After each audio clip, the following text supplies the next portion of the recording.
Halo guys, selamat malam kalau yang malam-malam nontonnya, selamat pagi kalau yang nontonnya pagi-pagi, dan selamat siang kalau yang nontonnya siang-siang. Buat kalian para pengurus dan pengawas koperasi, apa sih yang harus dikerjakan setelah akta notaris dan SK Kemenkumham ada? Pertama, kalian harus mempersiapkan stempel, ya, stempel koperasi. Kalau ada yang nanya kayak mana bentuknya stempel koperasi, itu bebas, silahkan. Stempelnya mau kayak apa bentuknya, mau seperti apa bentuknya, itu berkreasi. Kalau yang bingung seperti apa, tinggal kalian bikin logo Koperasi Indonesia ditambahkan dengan Koperasi Desa Merah Putih atau Koperasi Kelurahan Merah Putih di desanya masing-masing atau kelurahannya masing-masing, ditambah kecamatan sama kabupaten, gitu ya, biar nggak pusing-pusing. Kemudian yang kedua, selanjutnya harus membuat NPWP Bapak dan Ibu. NPWP ini adalah NPWP koperasi, ya. NPWP koperasi dibuatnya persyaratannya yaitu harus ada NPWP dari para pengurus dan pengawas, kemudian alamat email pengurus dan pengawas, serta nomor telepon dari koperasi itu sendiri, seperti itu. Kemudian yang kedua, harus membuat NIB. Apa itu NIB?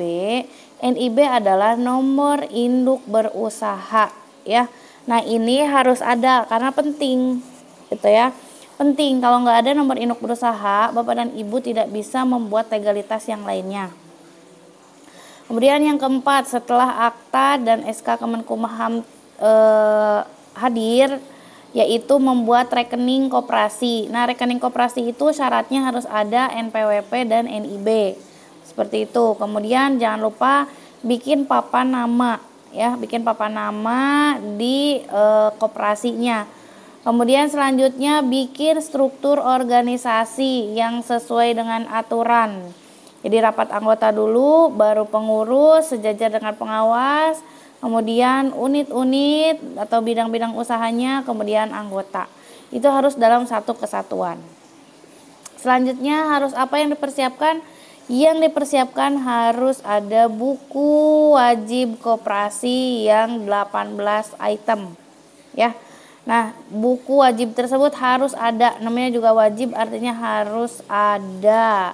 Kemudian selanjutnya apalagi formulir permohonan menjadi anggota koperasi, dan ini yang akan nanti disebarkan atau disosialisasikan kepada masyarakat yang ada di desa atau di kelurahan, Bapak dan Ibu para pengurus dan pengawas koperasi Merah Putih, ya. Kemudian selanjutnya bikin catatan buku tabungan, ya. Kemudian selanjutnya bikin kartu anggota koperasi Merah Putihnya, dan jangan lupa supaya lebih viral untuk koperasi Merah Putihnya, baik itu koperasi desa, baik itu koperasi kelurahan, bikinlah media sosialnya, ya. Supaya apa? Supaya dikenal dan bisa saling mengenal satu sama lain. Kemudian bikin anggaran rumah tangga, ya. Bikin anggaran rumah tangga nih, turunan dari yang kemarin anggaran dasar. Nah, ini harus dibedah lagi.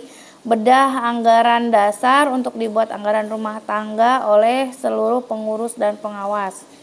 Kemudian bagi tupoksi dari masing-masing orangnya sesuai dengan anggaran dasar dan anggaran rumah tangga. Oke, selanjutnya yaitu menyusun yang namanya rencana untuk sosialisasi dan perekrutan untuk anggota koperasi desa atau koperasi kelurahan Merah Putih, dan jangan lupa menyusun target berapa yang harus masuk di tahun ini, ya Bapak dan Ibu, seperti itu. Kemudian yang terakhir, buatlah yang namanya rencana bisnis. Karena apa? Karena rencana bisnis ini akan digunakan untuk syarat mengajukan pinjaman atau pembiayaan kepada Himbara atau Himpunan Bank Negara seperti BRI, BNI, Mandiri, BTN, dan juga BSI, gitu ya. Nah, itu ya teman-teman yang harus diperhatikan setelah akta notaris keluar dan SK Kemenkumham keluar bagi koperasi desa atau koperasi kelurahan Merah Putih. Oke, sekian dari saya. Kalau ada yang mau ditanyakan, silahkan ditanyakan di chatnya gitu atau di kolom komentar, boleh ya. Kemudian jangan lupa ikuti saya, follow saya, dan jangan lupa kasih like-nya ya teman-teman. Oke, thank you. Kita balik lagi nanti untuk informasi Koperasi Desa Merah Putih yang lainnya. Dadah.